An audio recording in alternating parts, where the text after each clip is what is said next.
Hello. Today I want to briefly review Keith Lowe's excellent book, Savage Continent, Europe in the Aftermath of World War II. Savage Continent was published in New York by St. Martin's Press in 2012, and there is also a British edition. It deals with the question of when do wars really end. It is common for people to think of wars as having a formal and final end point, when the combatants agree to end fighting. World War II in Europe, for example, officially ended on the 8th of May 1945, with the final surrender of German forces to the victorious Allies.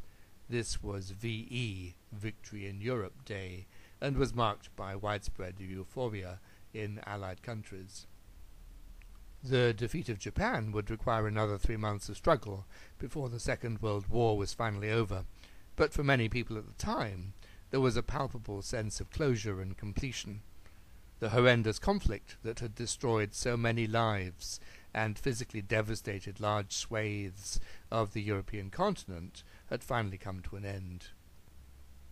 Many popular history books reflect this sense of a formal end to a war, even finishing their account with the formal surrender, or devoting only a few paragraphs to the war's immediate aftermath. This is a very misleading way of thinking about and reading history.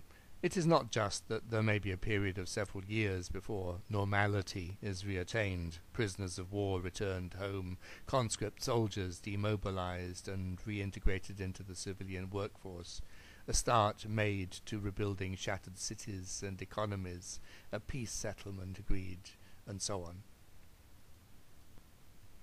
But the end of the main conflict may actually not end the fighting, as both subsidiary and newly developing struggles take the place of the war that has just ended. Such certainly was the case at the end of World War I, and even more so at the end of World War II in Europe, the subject of this riveting and extremely disturbing account by Keith Lowe. The book focuses roughly on the 2 to 3 year period after the war, and comprises 4 sections.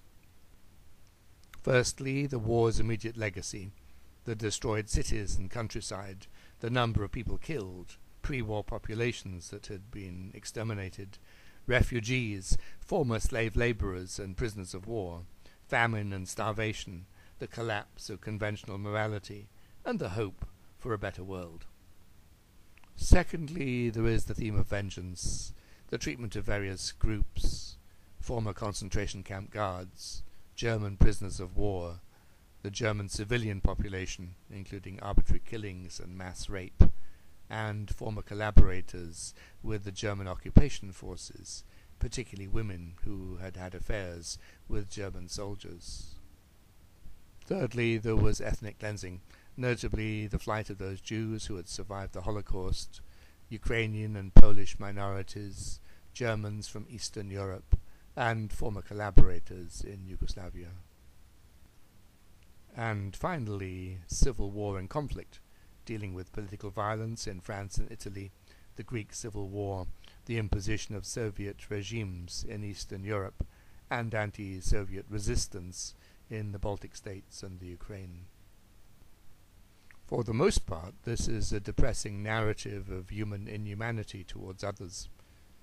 As Lowe notes, most of these horrors were rooted in the experience of the war itself, as people learned how to hate those of different ethnic, national and political groups, and sought victims on whom to exercise their desire for revenge. Sometimes people who had learnt how to kill and torture during the war continued to exercise their newly acquired skills. Lowe also points to the continuing importance of many of the narratives of the war to continuing myths of identity today, heroic resistance to oppression, perceived injustices that need to be righted, and the like.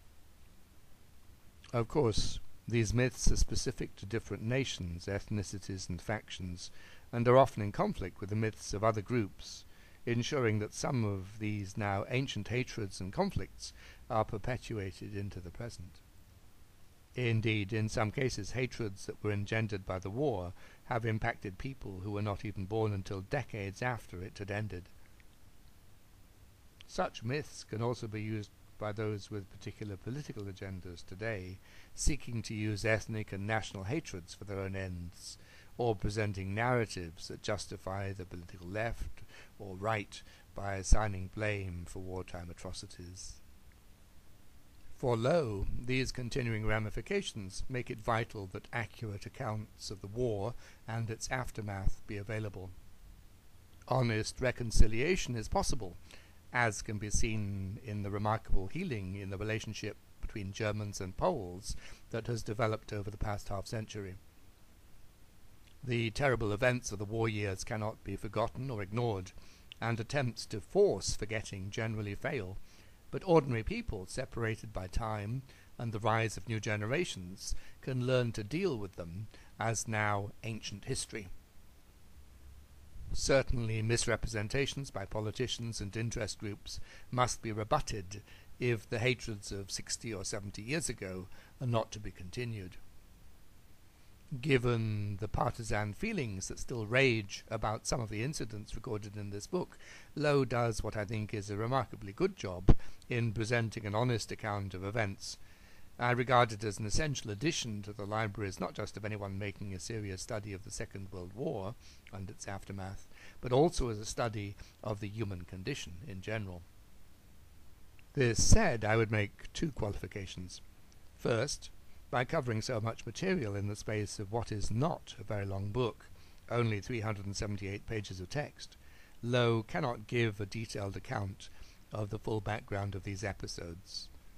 The expulsion of the long-established German populations from Eastern Europe, for example, was not simply an act of revenge for the atrocities committed by the Nazi government and its forces during the war, but also a reflection of the long-drawn-out political tensions that had preceded the war, in which groups such as the Sudeten Germans had participated and from which they had benefited.